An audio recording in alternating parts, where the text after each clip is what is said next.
Hi, and welcome to Friday How to Play with Salomé. I'm Salomé Martinez. Have you ever wondered what it would be like to sail across the vast Pacific, discover uncharted islands, and build your own thriving civilization among the waves? Well, now you can. In Moana Nui, a game designed by Luke Badger and published by Badgers from Mars. It plays 2 to 4 players and takes about 60 to 90 minutes to play. This game is of exploration, tile placement, and area control, where you'll expand your islands, harvest resources, build meeting houses and temples, and clash with rival explorers for dominance of the archipelago. So, do you think you have what it takes to command the seas, settle islands, and claim victory? Well, there's only one way to find out. Come have a seat with me at the table, and I'll teach you how to play Moana Nui.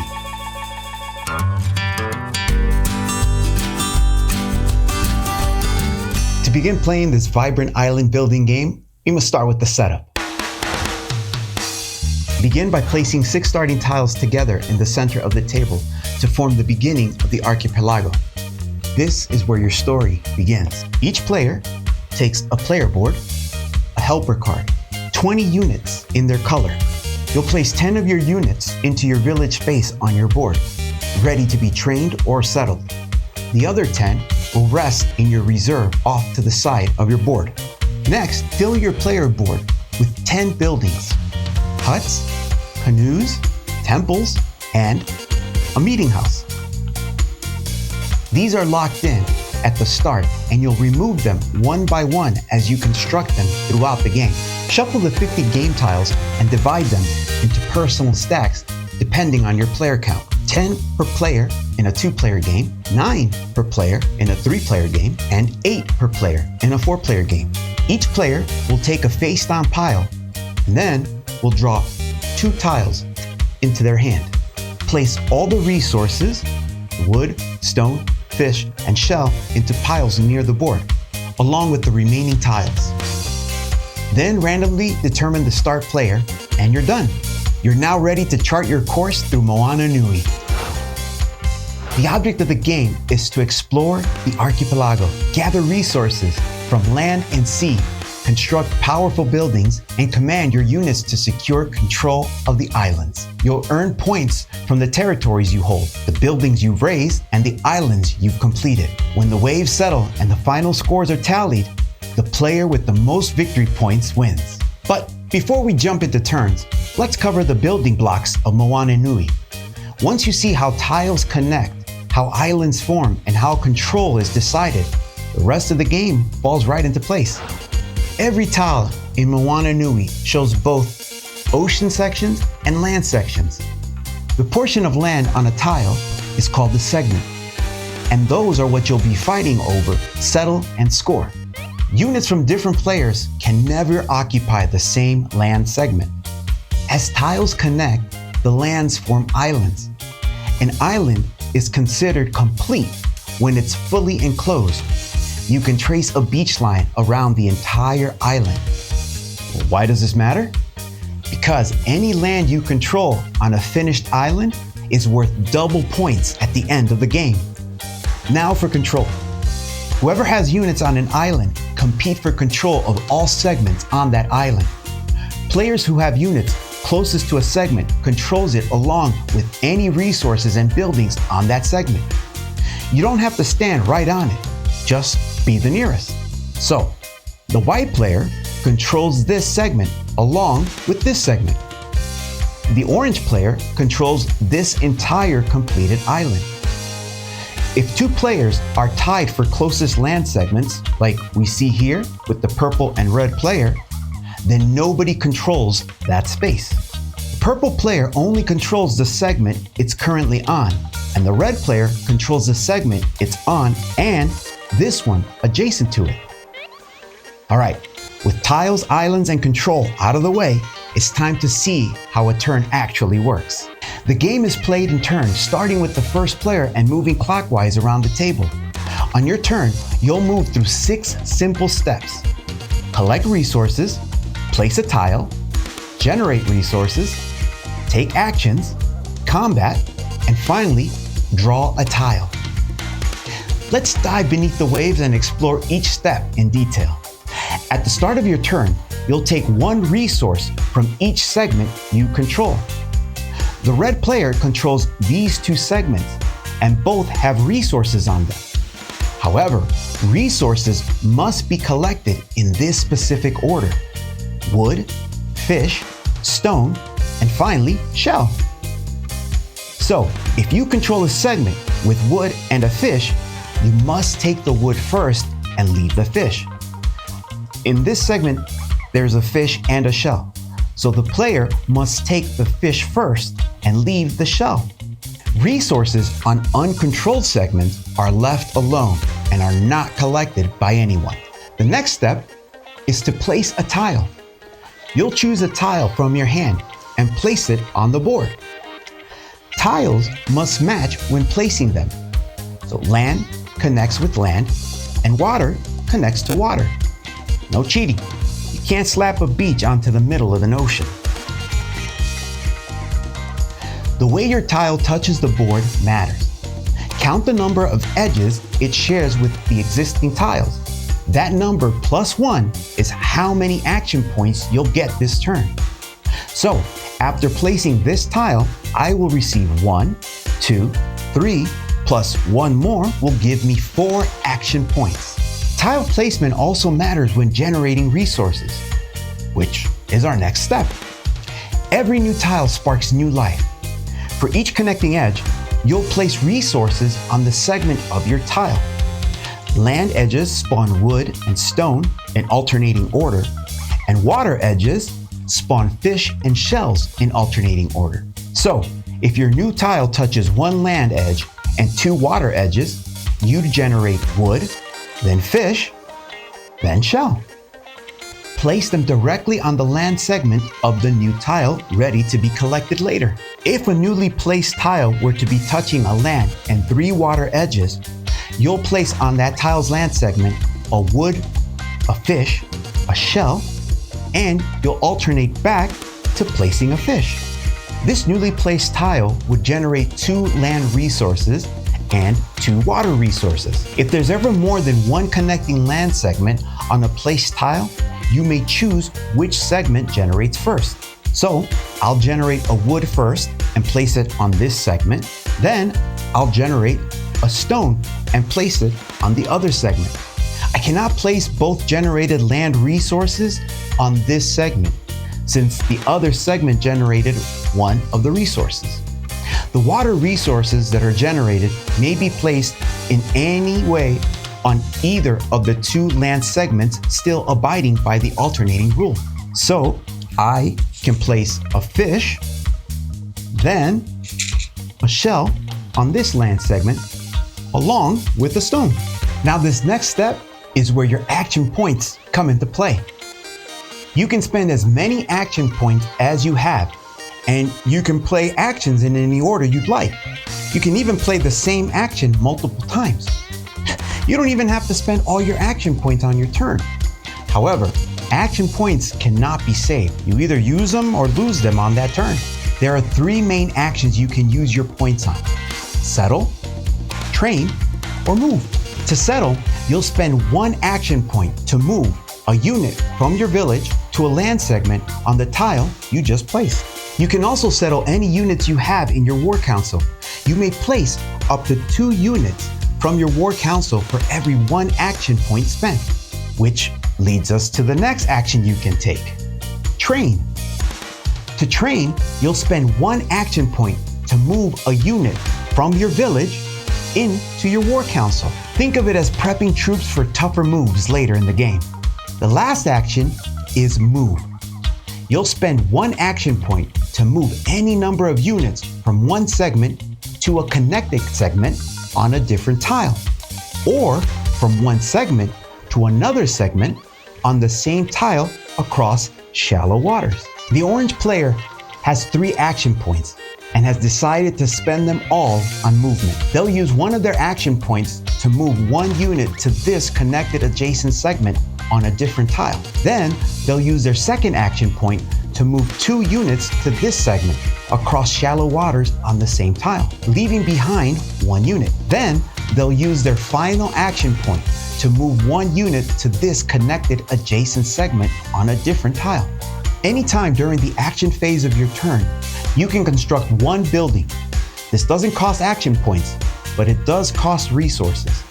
When constructing a building, you'll pay the number of different resources based on the price of each building.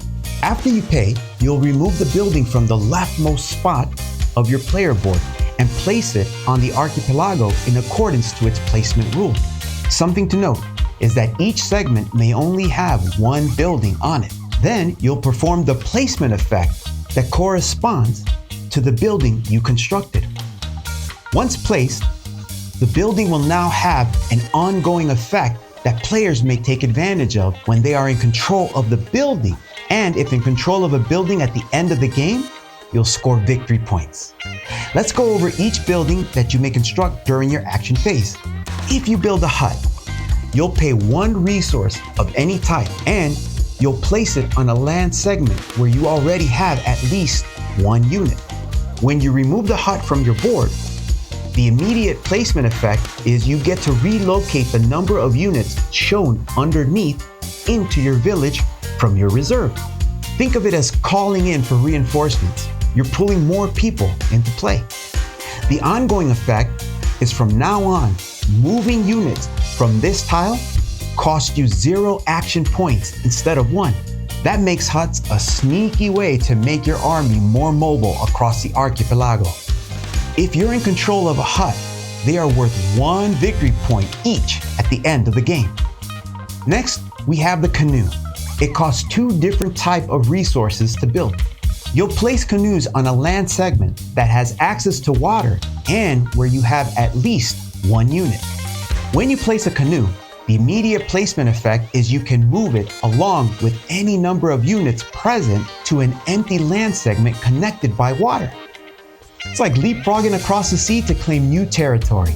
And as long as you have a unit on the same segment as the canoe, the ongoing effect is you can trade 1 of your wood resources for 1 fish resource from the supply. This makes your economy more flexible and keeps the sushi flowing. Each canoe you control is worth 2 victory points at the end of the game.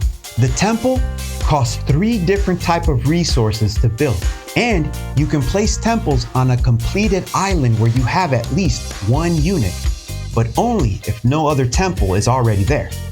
When you build a temple, your immediate placement benefit is to return all units in adjacent land segments on the same island to their owner's war council. The ongoing effect is that the conflict level of that island is now 7 instead of 5. I'll go into more detail about conflict a bit later. If you're in control of any temples, you'll gain 3 victory points for each at the end of the game. And finally, there's the meeting house. It costs 4 different resources, basically 1 of each type, to build. You'll place the meeting house at an intersection of 3 connected land segments where you control at least 1 of them. A meeting house can even be built on a segment where another lesser value building already exists, and vice versa. When you construct it, your immediate placement effect is to take 1 of the leftover tiles that were set aside at setup and place it onto your personal stack. Then you'll get to take another turn after the current turn you're on is done. Talk about a power play. The ongoing effect is any units defending that are in segments adjacent to the meeting house get a +1 strength in combat. If in control of a meeting house, you'll score 4 victory points at the end of the game. After you spend your action points, you'll move on to the next step, which is combat. Each group of units you control out on the archipelago may choose to initiate 1 attack per turn against an opposing group of units on an adjacent segment. And yes, you can launch multiple attacks in the same turn if you've got different groups ready for action. But each individual unit can only participate in 1 attack per turn, and there are no double shifts for them. There are 2 ways to attack: the straightforward land attack and the splashier, riskier shallows attack. They start a little differently, but once the fighting begins, both are resolved the exact same way. You can only do a land attack if the island is in conflict. That means that there are 5 or more units on the island belonging to at least 2 different players. 7, if there's a temple on the island. Once it's in conflict, the place is tense and explosive, and no further units may be placed during the settle phase of your turn on that island. You pick one of your groups, target an opposing group on an adjacent land segment, and declare your attack. Shallows attacks are a bit different. A shallows attack happens when you're going across water on the same tile to attack an opposing player. There doesn't need to be conflict in order to do a shallows attack. But there's a twist. The moment you declare a shallows attack, you immediately lose units equal to the defender's strength before the battle even begins. If you've still got units left after that, then you continue the fight as normal. To resolve combat in both type of attacks, you'll first count strength. Each unit in the fight is worth 1 strength, plus any bonuses. For example, a +1 from a meeting house when defending. Then, you'll deal damage. Each side simultaneously deals damage equal to their total strength. Remove units 1 for 1 for each hit received. If you're the attacker, your defeated units return to your village. If you're the defender, your defeated units go to your war council. If the attacker has at least twice the strength of the defender at the start of combat, the attacker reduces their losses by 1. So, if the orange player has 4 units and was attacking the purple player who has 2 units, the purple player's units are wiped out and are returned to their war council. And the orange player would remove only 1 unit since they had twice the strength at the start of the combat. And finally, if the defending side has no units left after the battle, the attacker may move any number of surviving units into that now empty segment to take control of it. So the orange player may move 2 units into the newly won segment. The last step you will take on your turn is to draw a tile. You'll draw back up to 2 tiles in hand. After that, your turn is over and play goes on to the next player. And you'll continue this way until the moment you try and draw a tile and there are none left in your personal stack. That will trigger the game end for you. Then you'll go straight to scoring. Do not wait for all other players to finish before you start scoring. Each player scores immediately after their final turn. When scoring, the first thing you'll do is count up the land segments you control. Each one is worth 1 point. And if that land is part of a completed island, you score double the points. The orange player controls this completed island of 3 segments, so they will get 6 victory points, plus another 1, 2, 3, 4 more points from other segments they control. Neither the orange or the purple player would score for this segment, since they are of equal distance to it, and no one is in control of it. Next, look at the buildings you control.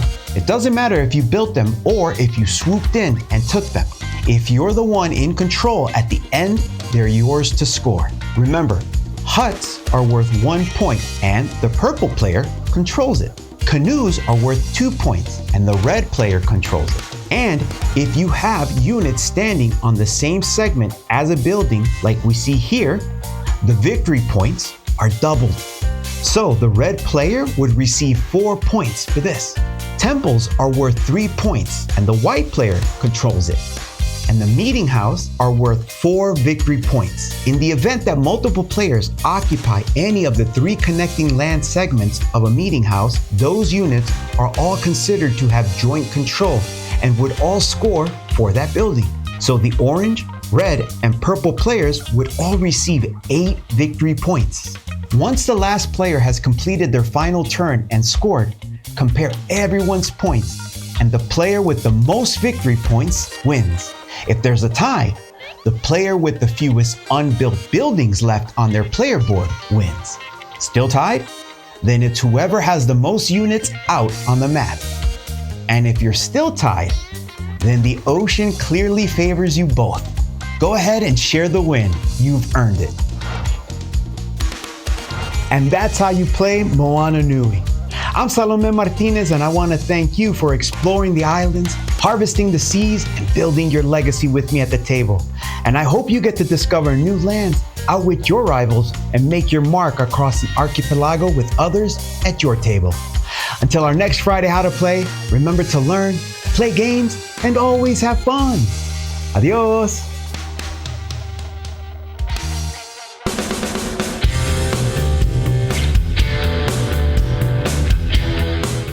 Hey folks, thanks for watching another one of our videos.